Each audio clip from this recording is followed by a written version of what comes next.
Response validation can create immediate self-checking or data verifying forms.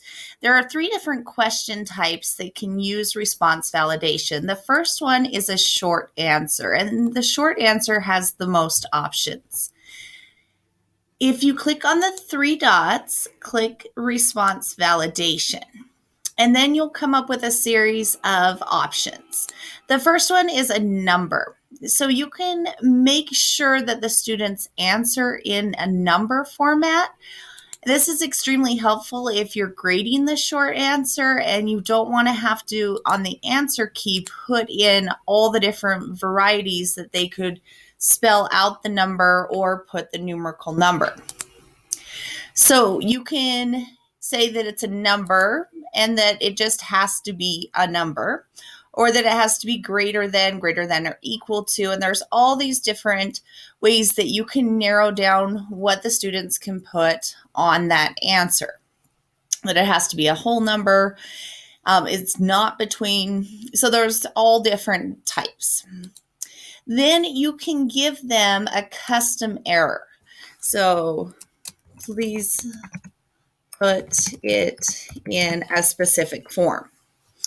If you do put like greater than, you do have to say what number greater than and then a custom error. If you don't put the custom error, it will tell them what number it would be. So always put a custom error there. The next type is a text. So you can make sure the text contains something or it doesn't contain. It has to be an email address or it has to be a URL link.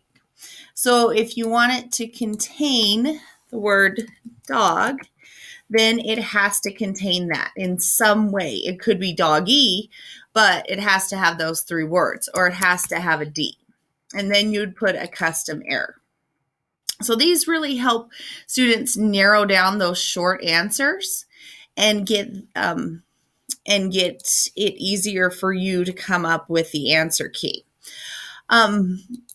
This is also how you would build like a breakout room, that you want it to be a specific answer and it won't send them to the next question or won't let them turn the form before everything is correct.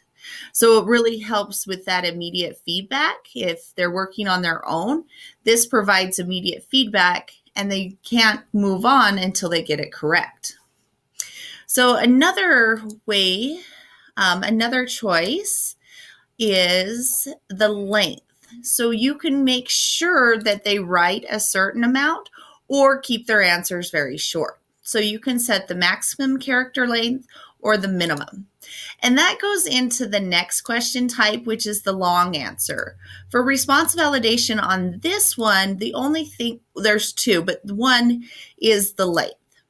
And you can set up that this has to be so many characters. And so you don't get a one-word answer like nothing or I don't know. So that they have to write at least a full paragraph or 100 or how many ever characters you want to set this to. And you could set the custom error, keep writing. The next one is called a regular expression. And there's tons of different ways to do this regular expression.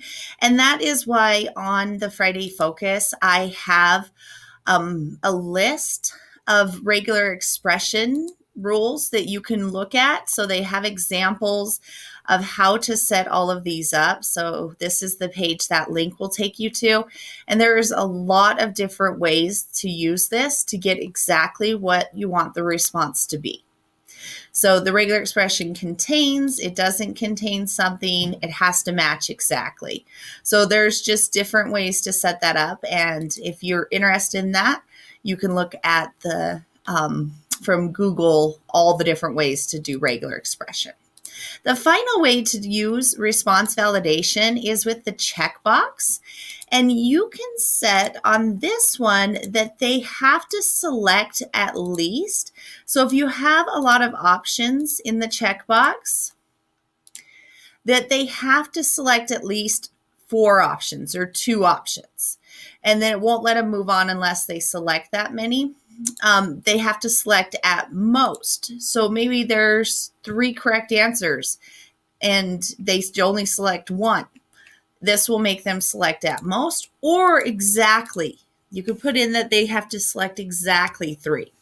I would use this with student council elections, that when they were voting for a list of people that they had 8 choices, that they would select exactly 8.